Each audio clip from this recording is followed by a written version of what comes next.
Do you want the checkered pattern? Oh, sorry, arrows or to ride? Listen to music. What are the prices for hi-fi in Russia? It feels like we're not buying integrated amplifiers, but launching a spaceship into space. At the moment, this is the top mutaz, luxurious, technological, and most beautiful in Russia, or maybe even in the world. An amplifier? Well, up to 100,000 rubles with a 3-year warranty. How many envious people are there in this world? As soon as you make a decent product with a low price, great quality, and immediately haters pop up, spewing their bile left and right. Almost like in Ridley Scott's foreign films. Ah, Ripley and Bishop are not enough for you. Well, alright, we'll manage on our own. Let's get straight to the point. In front of you is a real killer in the mid-range segment, which has almost everything and a little more. If we were to go back 10 years, even then, its price of 100,000 would have been relevant considering the technical specifications. Well, now it's a real gift. But if our A3 Premiere has any drawbacks, let's figure it out together. Why is everyone so eager for these arrows? I don't understand why they are needed at all. After all, it's said that such a solution causes additional interference, thereby worsening the sound. Probably. That's why the Japanese from Kufa in their top integrated and power amplifiers don't use arrows, but instead use LED indicators, which may not look as impressive, but are likely much more effective. Before you is a product that is still relatively inexpensive and, undoubtedly from an aesthetic point of view, executed almost perfectly. White backlighting, the arrows themselves are made expensively. Notice how the light floods the two screens. Perfect!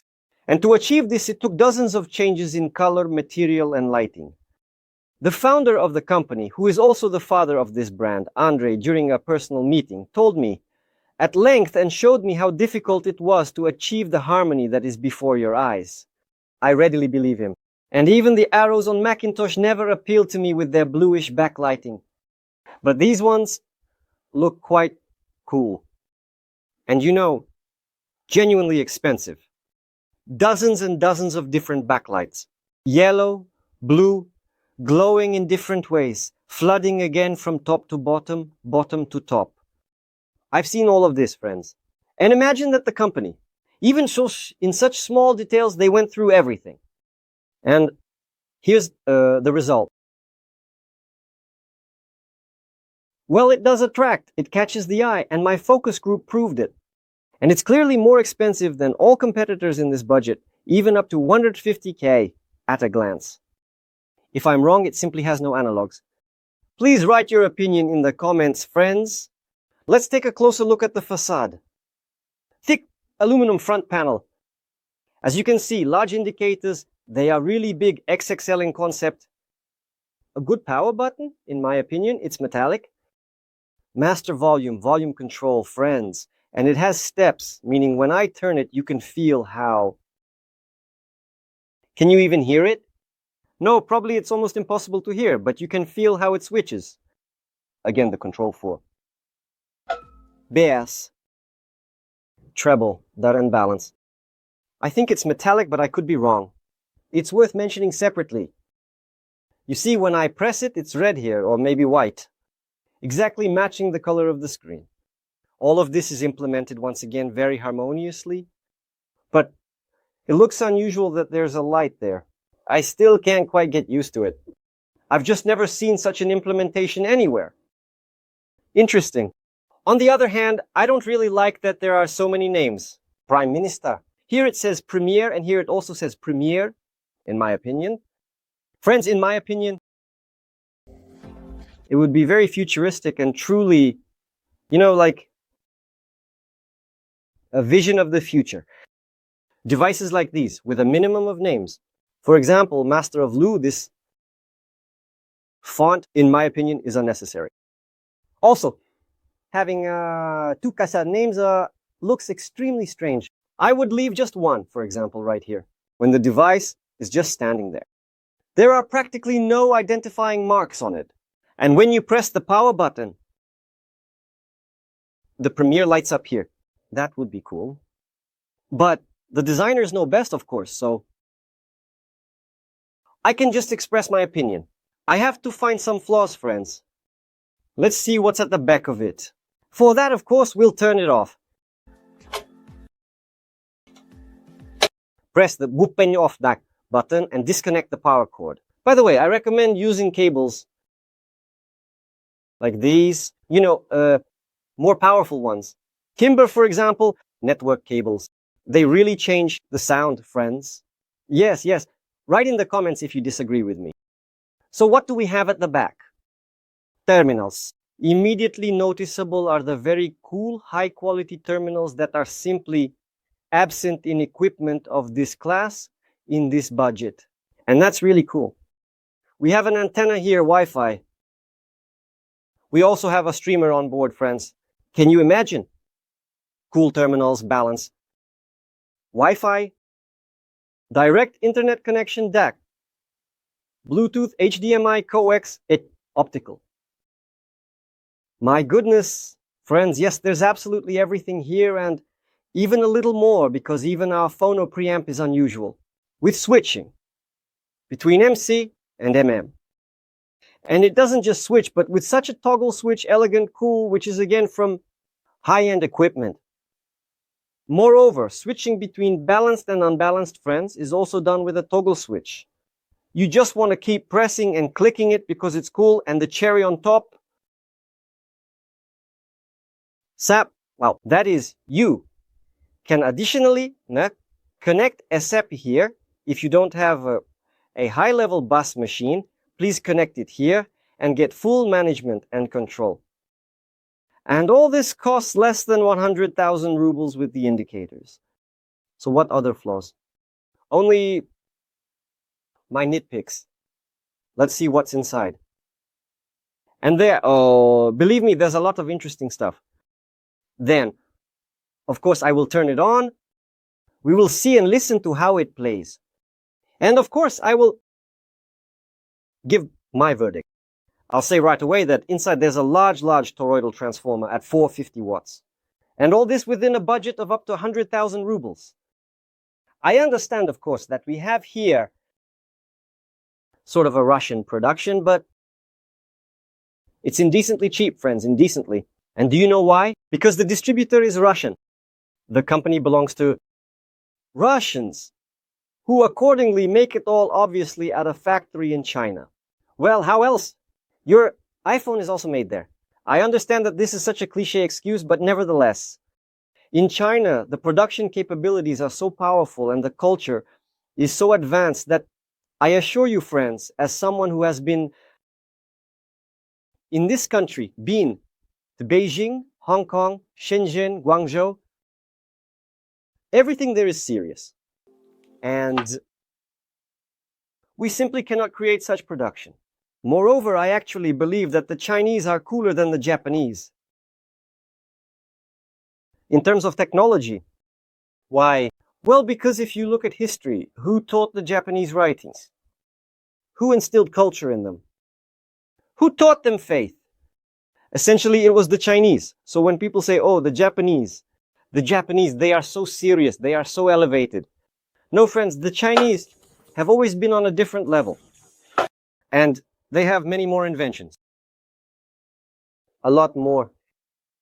Well, let's open it up and take a look. And by the way, if you disagree, you can write to me in the comments saying, Rodion, you're wrong. China is worse. Japan is better. In general, the Japanese, they are so unique. Although I like their products, they are cool. It's just that the 90s ruined everything. With those businessmen who would come to the Chinese and say, make us this, but 7 times cheaper. And they did. Remember in the cartoon when there are 7 little hats? 7 big sheep hats? No way. So, friends, what do I want to say? Cool. It's already clear that everything is cool. The transformer with this kind of mini knob, which I repeat, I haven't seen anywhere. It actually covers it. Bolt on, friends. Is it a bolt or is it a screw? Write again in the comments. Look at how thick the cable is. Look at how high quality the soldering is. Look at how well everything is laid out. A question for the techies. Is it good that the capacitors are lying like this on this board? They are almost all bent, either to the left or to the right. Will this affect the sound or not? This is a question for you, friends. The second point. You see, that the transformer is in such a powerful, serious casing. This solution reminds me of Parasound, only there it was also covered from above. We have a DAC, the ES908K2M. Store with a 32-bit hyperstream architecture allows processing data up to 32 bits at a frequency of 386 kHz. And DSD256 as well. It supports, but for this, friends, you need to update. On board, there is a trimmer, friends, and it is of good quality. Again, you can use Tidal Cubus, but Tidal only with a VPN, but this is not a whim of this device. So, in Russia, it has turned out that the components here are all audio grade, and the cables. Again, I draw your attention to the fact that they are of good quality, thick, and should be without oxygen-free copper. Unreliable ribbons are absent. Everything is exactly on the boards. Friends, again, the layout reminds me of Bristol, which is dozens of times more expensive. And again, the company is confident in itself, and this device has a 3-year warranty. 3 years. 3. Cool, why not 20? That's a rhetorical question. Within a year, it's cool. Because not all high-end brands offer such a warranty. Usually it's a year. If a Russian company is so confident in itself, then it's a statement, friends. By the way, I tested it very, very rigorously on Kef, Bowers, and even on one audio contour. It withstood everything, although it heats up a lot.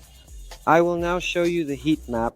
Look at the screen. It's quite serious, especially in this part. But since it has a power of 100, it's not surprising. A few words about the application. You see photos on the screen, screenshots of how everything is arranged there. You know, it somehow reminded me of Vim. It's simple and clear, but it's obvious that it wasn't made by our specialists. But that's a good thing because creating good quality software from scratch is practically easier to take. Something similar like audio systems and you'll be happy. So everything worked fine, without any problems. It's clear that this platform is developing because there are practically no ratings on the App Store. The rating is 4 stars, and there was 1 review. That's how it is on my Mac. Well, let's wrap up our hero, and I'll tell you about how it plays, about the impressions. The Kivk 150 handled it with ease. It's not a load for it at all. LS Meta also without any strain. But with the R5 Vaz and R11, the load is manageable, but with the latter it's a bit heavy. And you know, I even connected them to Bowers, to my reference 802D4, and connected to the Dynaudio Contour 60, I believe. Such large speakers that weigh 50 kilograms. You know, it powered all of them, but it's clear that it's a heavy burden. But wait, friends, even the R11, which costs 8 times more, is fine. The bass is good, precise, fast. It's clear that the 100-watt power doesn't take the acoustics with an iron fist, of course. Like, for example, the same ToneWinner 82 Pro, which you can connect to almost any acoustic systems. And it just grips with an iron hold, and the dynamics are amazing. Here, of course, everything is smaller, but it is also 3.5 times cheaper. But again, this power is already enough. This is really like that. A serious, not just an entry ticket. It's a path to the front rows in the world of hi-fi, because no competitors in this budget can match it. That is, it's in the same league. The Hotel 1572 is completely outclassed without any chance. Audiolabs, which are in roughly the same budget and more expensive, are not competitors at all. Again, Sansui, those entry-level ones, that cost Well, obviously cheaper, but there are more expensive ones too. Again, on the secondary market, not competitors. Marianne's, Denon's, both the new models and vintage ones. Play worse, friends. Well, really worse. Here's the sound of a new generation. It's fast, clear, and understandable. Bass, high output mid-range, good soundstage. Very good soundstage. It's large, friends. That is, it paints you a picture that should be as close to reality as possible. This is not that vintage, which without understanding smears and makes the sound sweet. And you like it not because of that, friends. If you are a discerning user, then of course you won't choose some device from the 80s or 90s. You will buy a modern, powerful, integrated amplifier of such a class, which will also look good, and you will get a return. Again, the control track by Rammstein played well. Madonna was just wonderful. Listened to 3 albums by George Michael on it, liked everything. That is, whatever you play, it really plays, and it plays well. I have no complaints. If we, for example, take Denon, then rock compositions are very hard to perceive on it because it lacks that dynamic. Even the anniversary PMA 110. But it's more expensive than this device. But the sound is different, friends. So if you love rock, then take this one. Again, classical music, yes, Vivaldi, the Four Seasons, I played it on this, and it performs decently. But for this, of course, you need to select quality acoustics. Although, again, I repeat, with its power, it drives everything. And a bit more. Even managed to drive a contrabass. Although, well, of course, it is not the best idea. So don't do it, but nevertheless, via Bluetooth, friends, the sound is definitely the worst, so don't use it. I really liked HDMI. That is, surprisingly, there are high-quality digital inputs here. And specifically in terms of sound, if we connect to digital sources, either to a laptop or some other source. I turned on the UP205 and I liked it more via HDMI. In second place is USB audio, and in third place is optical and coaxial. Bluetooth is the worst, so it's better not to use it at all. The streamer here is of decent quality, and it's roughly on the level of HDMI, just slightly less. Therefore, if you want to get the most out of it, you should get a high-quality streamer. Connect via HDMI and you get the maximum enjoyment. The analog is also quite good. The phono preamp is of good quality. But again, if you have an MC cartridge, a serious one, then of course there is a phono preamp here, but it's just there so that you won't be left without music. Undoubtedly, you need to install something more serious, like a Premiera, if your vinyl is already at the level of our hero or higher. If you have some kind of playing something like the Premiera Delta, I preferred this phono preamp rather than the built-in one. Therefore, these are the thoughts on whether it's worth buying. Undoubtedly, it is invaluable. Undoubtedly, our Russian friends have made a cool device. You see, developed in Russia by the JSC company MMC. And that is already a mark of quality. If you see such an inscription, then everything is serious, everything is solid. You can confidently purchase it and receive a 3-year warranty with proper support. You know for sure that you won't be disconnected or left hanging, unlike, for example, our friends, the Europeans or Americans.